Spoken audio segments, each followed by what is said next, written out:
ನಮಸ್ಕಾರ ವೀಕ್ಷಕರೇ, ಈ ಸಂಜೆ ವಿಶೇಷ ಕಾರ್ಯಕ್ರಮಕ್ಕೆ ಸ್ವಾಗತ. ನಾನು ಸರೋಜಾ ಸುಮಂತ್. ಪೆಹಲ್ಗಾಮ್ ದಾಳಿಯ ನಂತರ ಏನೆಲ್ಲ ಆಯ್ತು ಅನ್ನೋದು ನಿಮ್ಗೆಲ್ಲ ಗೊತ್ತೇ ಇದೆ ಅಲ್ವಾ? ಭಾರತ ಕೊಟ್ಟ ಹೊಡೆತಕ್ಕೆ ಬಿಕಾರಿ ಪಾಕಿಸ್ತಾನ ನಲುಗಿ ಹೋಗಿ ಯಾರ್ಯಾರದ್ದೋ ಕಾಲು ಕೈಯನ್ನ ಹಿಡಿದುಕೊಂಡು ಕದನ ವಿರಾಮಕ್ಕೆ ಬೆಗ್ ಮಾಡಿತ್ತು. ಇದರ ನಡುವೆ ಎರಡೂ ದೇಶಗಳ ಗ್ಯಾಂಗ್ಸ್ಟರ್ ನಡುವೆ ಸೋಷಿಯಲ್ ವಾರ್ ಶುರುವಾಗಿದೆ. ಅದೇನಂತ ನೋಡೋಣ ಬನ್ನಿ. ಲಾರೆನ್ಸ್ ಬಿಷ್ಣೋಯ್ ನಿಮ್ಗೆಲ್ಲ ಗೊತ್ತೇ ಇದೆ ಅಲ್ವಾ?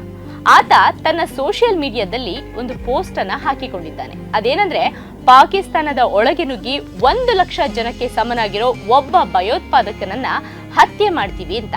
ಆ ಪೋಸ್ಟ್ ನ ಜೊತೆಗೆ ಹಫೀಜ್ ಸಯೀದ್ ಫೋಟೋ ಕೂಡ ಹಾಕಿ ಆಕ್ರೋಶವನ್ನ ವ್ಯಕ್ತಪಡಿಸಿದೆ ಈ ಗ್ಯಾಂಗ್. ಯಾವಾಗ ಬಿಷ್ಣೋಯ್ ಗ್ಯಾಂಗ್ ಸೇಡ್ ತೀರಿಸ್ಕೊಳ್ತೀವಿ ಅಂತ ಬೆದರಿಕೆ ಹಾಕಿತ್ತೋ ಅತ್ತ ಪಾಕಿಸ್ತಾನದ ಡಾನ್ ಶೆಹಜಾದ್ ಭಟ್ಟಿ ಲಾರೆನ್ಸ್ ಬಿಷ್ಣೋಯ್ಗೆ ಗೊಡ್ಡು ಬೆದರಿಕೆಯನ್ನ ಹಾಕಿದ್ದಾನೆ. ಅಂದ್ರೆ ಭಾರತದ ಕೊಲೆ ಕೇಸ್ಗಳನ್ನ ಬಯಲಿಗೆಳೆಯೋದಾಗಿ ಬೆದರಿಕೆಯನ್ನ ಹಾಕಿದ್ದಾನೆ.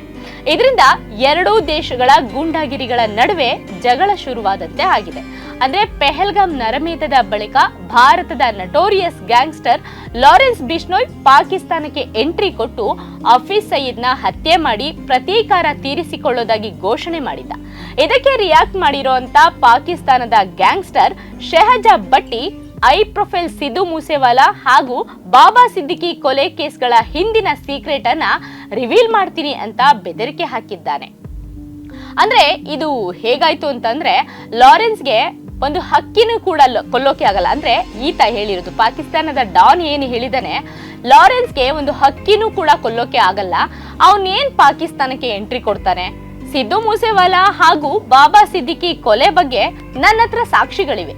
ಯಾವ ನಾಯಕನ ಕೊಲೆ ಮಾಡಿಸಿದ್ರು, ಯಾರು ಲಾರೆನ್ಸ್ಗೆ ದುಡ್ಡು ಕೊಟ್ಟಿದ್ದಾರೆ, ಎಲ್ಲದರ ಬಗ್ಗೆ ಕೂಡ ನನ್ನ ಹತ್ರ ಆಡಿಯೋ ಮತ್ತೆ ವಿಡಿಯೋ ಸಮೇತ ಇದೆ.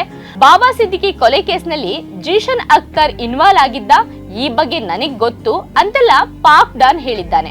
ಅಂದ್ರೆ ಇಷ್ಟೆಲ್ಲಾ ಕೊಲೆ ಕೇಸ್ಗಳ ಬಗ್ಗೆ ಯಾರ್ಯಾರು ಇನ್ವಾಲ್ವ್ ಆಗಿದ್ದಾರೆ ಅಂತ ರಾಜಕಾರಣಿಗಳು ಕೂಡ ಇದ್ದಾರೆ ಅನ್ನೋ ಬೆದರಿಕೆಯನ್ನ ಈ ಮೂಲಕ ಹಾಕಿದ್ದಾನೆ. ಅಷ್ಟಕ್ಕೂ ಈ ರೀತಿ ಬೆದರಿಕೆ ಹಾಕಿದಂತ ಪಾಕಿಸ್ತಾನದ ಡಾನ್ ಶೆಹಜಾದ್ ಭಟ್ಟಿ ಯಾರು ಗೊತ್ತಾ? ಈತ ಪಾಕಿಸ್ತಾನದ ಕುಖ್ಯಾತ ಡಾನ್ಗಳಲ್ಲಿ ಒಬ್ಬ.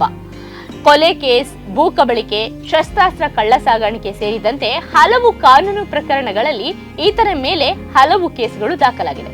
ದುಬೈನಲ್ಲಿ ಈತ ವಾಸಿಸೋದಾದ್ರೂ ಕೂಡ ಅವನ ಜಾಲ ಅಮೆರಿಕ ಮತ್ತು ಕೆನಡಾಗೂ ವ್ಯಾಪಿಸಿದೆ. ಇದು ಈತನ ಹಿನ್ನೆಲೆ. ಆದ್ರೆ ಈ ಗಲಾಟೆಯ ನಡುವೆ ಬರ್ತಾ ಇರುವಂತಹ ಮಾತುಗಳು ಎಷ್ಟು ಮುಖ್ಯ ಆಗುತ್ತೆ ಗೊತ್ತಾ?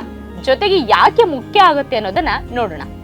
ಲಾರೆನ್ಸ್ ಭಾರತದ ಜೈಲಿನಲ್ಲಿ ಕೂತು ಪಾಕಿಸ್ತಾನಕ್ಕೆ ಬೆದರಿಕೆ ಹಾಕ್ತಾ ಇದ್ದಾನೆ. ಅತ್ತ ಪಾಕಿಸ್ತಾನದ ಗೂಂಡ ಭಟ್ಟಿ ಅಂತವರು ಭಾರತದ ಕೊಲೆ ಕೇಸ್ಗಳಲ್ಲಿ ರಾಜಕಾರಣಿಗಳ ಹೆಸರನ್ನ ಬಯಲಿಗೆಳೆಯಲು ಸಿದ್ಧ ಆಗಿದ್ದಾನೆ.